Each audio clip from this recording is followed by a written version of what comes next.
धृतराष्ट्र के क्रोधित होने पर विदुर का पांडवों के पास जाना। वैशंपायन जी कहते हैं, जन्मेजय, जब पांडव वन में चले गए तब प्रज्ञा चक्षु धृतराष्ट्र के चित्त में बड़ी उद्विग्नता और जलन होने लगी। उन्होंने परम ज्ञान संपन्न धर्मात्मा विदुर को बुलाया और उनसे कहा, भाई विदुर, तुम्हारी बुद्धि महात्मा शुक्राचार्य के समान शुद्ध है। तुम सूक्ष्म से सूक्ष्म और श्रेष्ठ धर्म को समझते हो। कौरव और पांडव तुम्हारा सम्मान करते हैं और दोनों के प्रति तुम्हारी समान दृष्टि है। अब तुम कोई ऐसा उपाय बतलाओ जिससे दीनों का हित साधन हो सके। अब पांडवों के चले जाने पर मुझे क्या करना चाहिए? प्रजा किस प्रकार हम लोगों से प्रेम करे? पांडव भी क्रोधित होकर हम लोगों की कोई हानि ना कर सकें, ऐसा उपाय तुम बतलाओ। विदुर जी ने कहा, राजन, अर्थ, धर्म और काम, इन तीनों के फल की प्राप्ति धर्म से ही होती है। राज्य की जड़ है धर्म। आप धर्म में स्थित होकर पांडवों की और अपने पुत्रों की रक्षा कीजिए। आपके पुत्रों ने शकुनी की सलाह से भरी सभा में धर्म का तिरस्कार किया है, क्योंकि सत्यसंध युधिष्ठिर को कपट द्यूत से हराकर उन्होंने उनका सर्वस्व छीन लिया। ये बड़ा धर्म हुआ। इसके निवारण का मेरी दृष्टि में एक ही उपाय है। वैसा करने से आपका पुत्र पाप और कलंक से छूटकर प्रतिष्ठा प्राप्त करेगा। वह उपाय ये है कि आपने पांडवों का जो कुछ छीन लिया है वह सब उन्हें दे दिया जाए।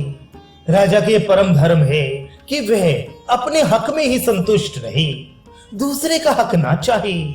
जो उपाय मैंने बतलाया है उससे आपका लांछन छूट जाएगा। भाई भाई में फूट नहीं पड़ेगी और अधर्म भी नहीं होगा।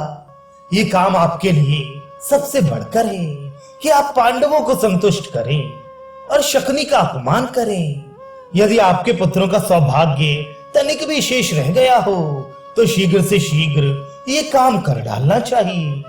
यदि आप मोहवश ऐसा नहीं करेंगे तो सारे कुरुवंश का नाश हो जाएगा।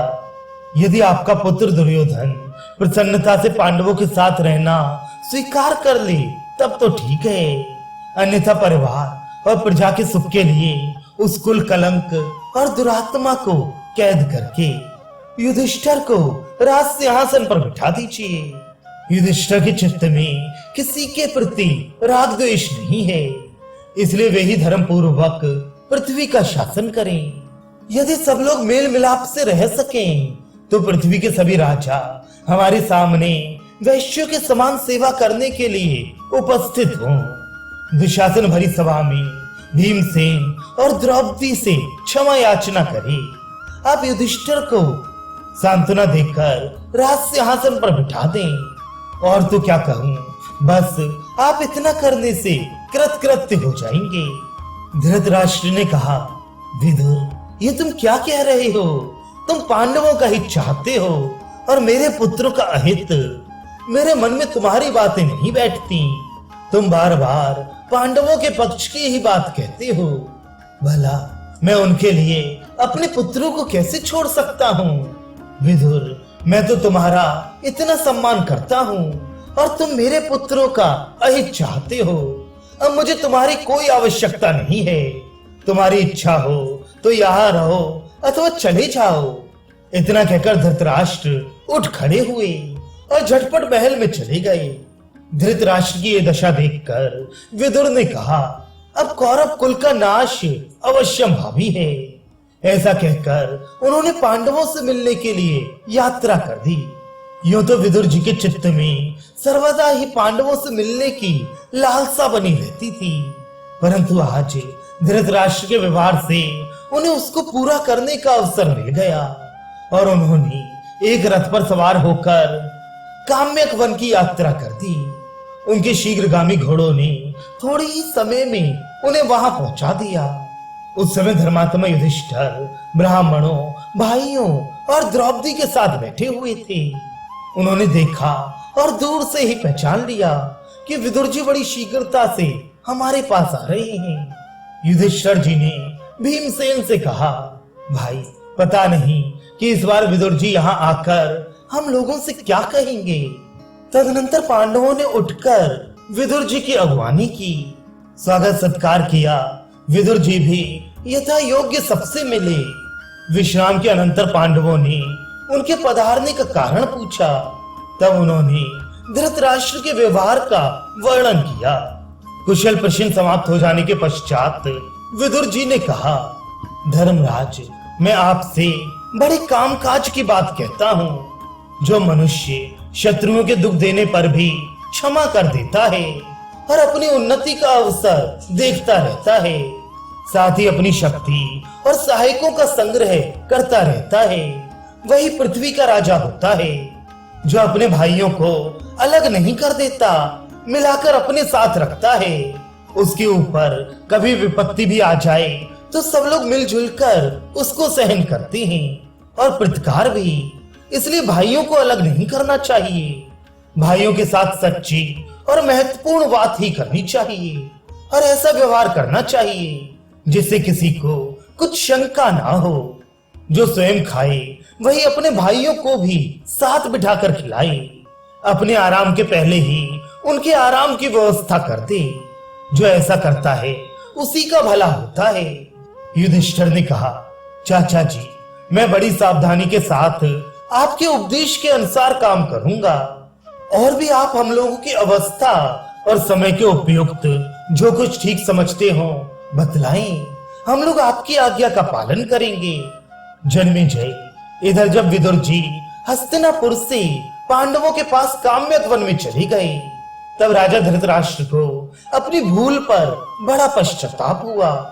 वे विदुर का प्रभाव, नीति और संधि विग्रह आदि की कुशलता का स्मरण करके सोचने लगे कि अब तो पांडवों की बन गई, उन्हीं की बढ़ती होगी।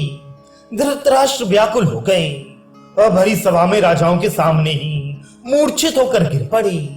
जब होश हुआ तब उन्होंने उठकर संजय से कहा, संजय, मेरा प्यारा भाई विदुर मेरा परम हितैषी और धर्म की साक्षात मूर्ति है।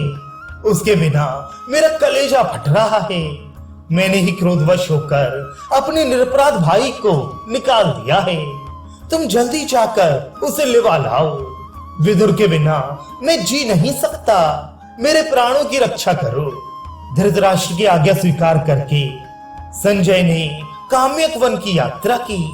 काम्यक वन में पहुंचकर संजय ने देखा कि धर्मराज युधिष्ठिर मृगशाला ओढ़े अपने भाई और विदुर जी के साथ हजारों ब्राह्मणों के बीच में बैठे हुए हैं। संजय ने प्रणाम किया और पांडवों ने उनका यथा योग्य सत्कार।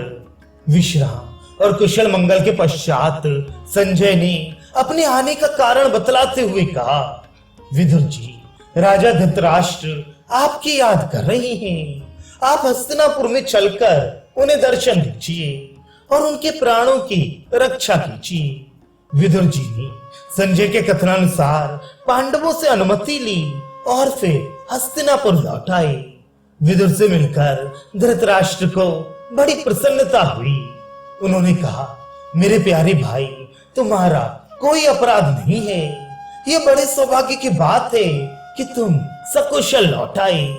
तुम्हें वहां मेरी याद तो आती थी ना। तुम्हारे जाने के बाद मुझे नींद नहीं आई। मैं जागृत अवस्था में ही अपने शरीर को श्रीहीन दिखता था। मैंने तुमसे जो कुछ अनुचित कहा उसके लिए मुझे क्षमा कर दो। विदुर जी ने कहा, राजन, आप मेरे पूजनीय और बड़े हैं। मैंने तो आपकी बातों पर कुछ ध्यान ही नहीं दिया था। अब भला उसमें क्षमा क्या करना है। आपके दर्शन के लिए ही मैं यहाँ आया हूँ। मेरे लिए पांडव और आपके पुत्र एक से हैं। फिर भी पांडवों को असहाय देखकर मेरे मन में स्वभाव से ही उनकी सहायता करने की बात आ जाती है। मेरे चित्त में आपके पुत्रों के प्रति कोई द्वेष भाव नहीं है। इस प्रकार दोनों एक दूसरे को प्रसन्न करके सुख से रहने लगे।